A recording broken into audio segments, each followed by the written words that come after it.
Okay, welcome to part 3. So, yan po, hindi na siya nasagip, pero yung sakyan po biglang humarang po sa may bike lane. So, ito po guys, lagi po natin tatandaan ulit na pag tayo ay nagbabike sa highway, meron naman pong proper bike lane. Sa bike lane po tayo lagi po pwesto, okay? Ang problema nga lang, yun nga, napapalabas tayo kasi minsan may mga tao talaga naglalakad, may mga nakaharang, pero kahit na konting pasensya na lang. Kaysa maaksidente ka, dahil wala tayong magagawa, pag lumampas ka dyan, nahagip ka ng sakyan, ikaw pa ang may kasalanan. So by the way, dito walang traffic ngayon, pero pag rush hour, sobrang traffic po dito, no? So by the way, medyo maalwan, hinahabol ko po yung oras ito pa uwi, dahil medyo dumidilim po, no?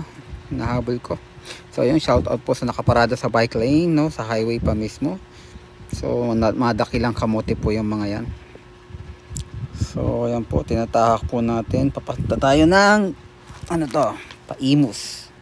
Okay, so Bacoor pa rin tayo dito. So medyo maalwan yung daan dito sa bandang ito. So medyo may lubak. Okay, so shout out po sa lahat, no. So ito maganda yung maganda yung daloy ng under natin dito. So ayan. So wala naman po tayo nakikita mga kamote. So pag may tumatawid na ganyan guys, nakita nyo, hinto kayo agad. Okay, so give respect kasi pedestrian yan. Pero yung mga dakilang kamote, walang pakialam yan, no? Diretso dadaan yung mga yan. Kahit pasabihin mong tawiran yan, dadaan yung mga yan, no? Pero tayo guys, sumunod tayo sa batas. Okay, batas ng traffic. So ayan po, daan po tayo ulit. So nakakita na naman po tayo ulit ng pedestrian. So check mo muna. So kung wala naman, okay, go daloy. Okay, so shout out po ulit sa nakaparada sa highway.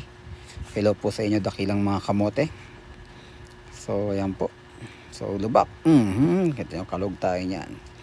So dito po ay may mga option, no? Kung gusto mo dumaan ng proper way, no, dire-diretso ka papuntang Imus, may likuan din po tayo diyan, no, para shortcut ka.